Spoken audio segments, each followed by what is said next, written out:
Airline flight delays, broken ATM machines, cable TV systems on the fritz. I just think everything is going to go haywire. But we're just advising people not to panic. In 1999, all eyes were focused on the future. Back then, crossing the threshold into the year 2000 was for many a source of panic. We bought a few gallons of water. We really haven't bought any extra food. I figured that we can live on sorrel and beans for a few days if we have to. We're going to pray for it because nobody seems to know what's going to go. So the best way to do is to pray for it.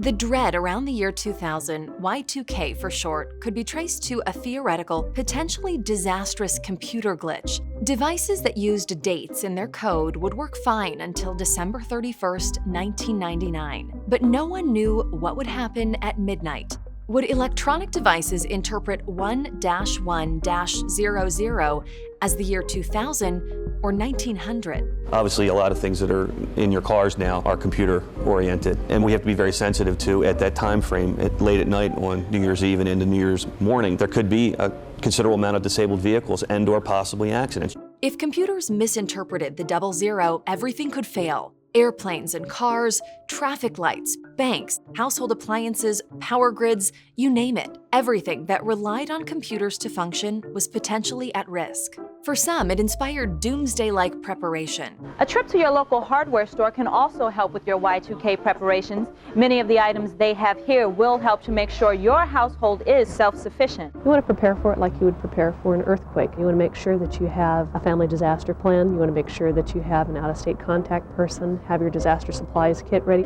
Well, there's about three things that we'd like to have people think about. The everyday things would be make sure your prescriptions are filled ahead of time. Cars, gas, preferably full on the 31st. And if you use the ATM machine or if you cash a check to get your spending money, make sure you have your money on hand. Some businesses spent years and millions of dollars preparing. As a country, we spent $6 trillion with proactive Y2K problems. The banks have all taken it very, very seriously, and we've been working on this plan for the last 3 years. I think all the bankers will be very, very glad when the year 2000 gets here and we can go on to doing some other things. The fact that we had an early enough start in 1996 allowed us to do the job right, but it really took a lot of teamwork across the company to make sure that this got done. The federal government had a plan too. In 1998, President Bill Clinton signed the Year 2000 Information and Readiness Disclosure Act. He organized a national Y2K Action Week to encourage businesses to take precautions and also created an entire council devoted to helping the country navigate the Year 2000 conversion. We've been urging everyone to be prepared for a long midwinter weekend. And our concern, obviously, is that anything that goes wrong will automatically be presumed to be a Y2K failure. Parts of the military, like the National Guard, held drills in the lead up to Y2K to ensure they were ready for outages, riots, or anything that the Y2K bug could trigger. Local communities, local sheriffs, local police departments, state agencies such as the state correctional institutions, Pennsylvania State Police, PennDOT, and we represent the governor's office as well. Realistically, we're hoping it's going to be the biggest non-event in history. We're as ready as we're going to get. It's either now or never. Despite the nationwide preparations underway, not everyone was convinced it was going to be apocalyptic. Why worry about it? If it comes, it comes. I guess we're taking it all pretty lightly. We're just hoping to find a bottle of champagne for New Year's Eve. That's our biggest concern at the moment. I don't believe in much of this stuff, like airplanes falling off the sky and things like that. What do you expect to happen tomorrow night and Saturday? Nothing at all. One group, however, had a unique advantage when it came to Y2K. The Amish. If anyone had a way of helping technology-obsessed Americans through the anticipated hysteria, it was them. There's a lot to learn from the Amish community. They tend not to rely on outside help nearly as much as we do. The Amish-friendly Laycock Coleman Center in Lancaster County, Pennsylvania, has always sold appliances and devices that don't rely on electricity. But in the run-up to the year 2000, their clientele expanded well beyond the community and demand increased tenfold. General Manager Levi Esch says propane refrigerators and freezers, a staple in Amish homes, are selling well. Lamps and lanterns that use oil or kerosene, and wood, coal, and propane stoves are also flying out of here. We aren't predicting anything. The only thing that we are predicting is any items that are sold for Y2K purposes, there will be no returns. Now, can I use regular lamp oil in that? Mm-hmm.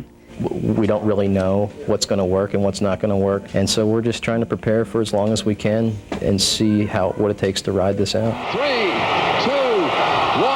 happy 2000! Finally, Y2K arrived, and, well, I think we all know how that turned out. Thankfully, it was relatively boring. John Koskinen, the White House's Y2K czar, said the relatively problem-free date change that occurred was an indication not that the Y2K problem wasn't serious, but that the work devoted to fixing thousands of computer systems worldwide was successful. With the Y2K bug finally put to bed, one question remained. What to call the first decade of the new millennium? I think we should call this decade, I don't know. The O's, baby. Ought not. Why?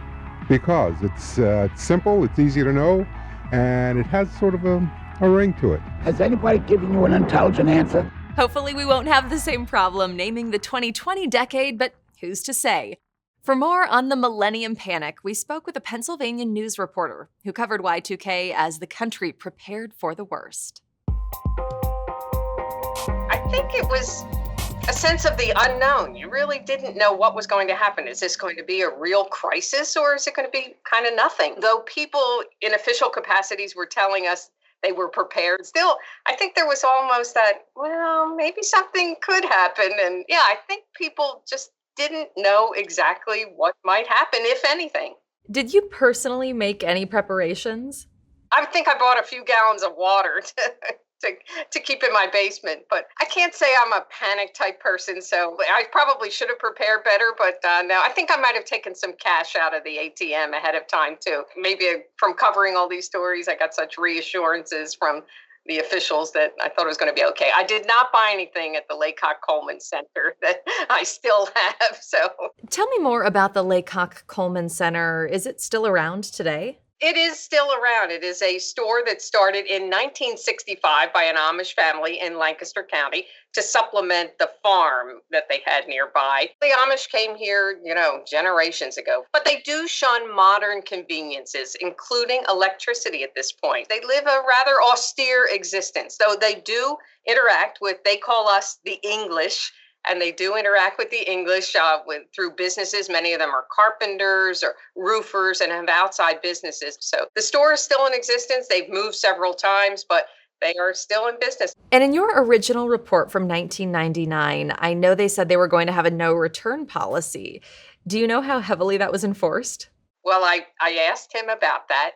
He said, no returns. They had signs up in the store because they didn't want people bringing things back that they bought and then didn't use. So he said most people seem to abide by the no return policy. Since 20 years has passed, obviously electricity rates have gone through the roof compared to what they were. So he said those are no longer just items that people might have as collector items or just for show, but other people are using, kerosene heaters and oil lamps to save money. What do you remember from immediately after when everyone realized nothing happened? It was one of those stories. There was more buildup for the story than the story ever happening, at least in the newsroom. And I think our IT guys were on it and making sure that once that clock went to 12:01 that we would be okay. So in that sense, I think you turned around and thought, wow, I guess we're okay. Do you have any other fun memories to share from that period of time? Well, of course, yeah. I want to show you. My daughter was very young at the time, and I don't know where we got this, but this was the 2K Kid time capsule. You were supposed to open it in 10 years, but I think we never really did the whole thing, and here it is 20 years later and still available. Maybe we'll start it again. And of course, these were always really big. Look at this. These are a collector's item. If we would turn out the lights, these glow in the dark. I found out this morning because I was in a dark room getting them out, and they glow in the dark. So when it became the year 2000, there was a lot of debate over what to call the new millennium. Any ideas as to what we should call the 2020 decade, since the 1920s is already referred to as the 20s? That was a big thing. Like you said, in the 2000s, we anguished even on the air. What are we going to say? Are we going to say the 2000s? Are we going to say 2001 or 2001? So On air, we've always struggled with what are we going to call these different decades and these different years. I was thinking maybe the Roaring 20s redo. Lucky for us, Y2K is, like other trends from the 90s and early 2000s, something we can laugh about today. I'm Alexandra Stone. Thanks for watching. Click here for the next video. And if you liked this episode, subscribe for more stories like this.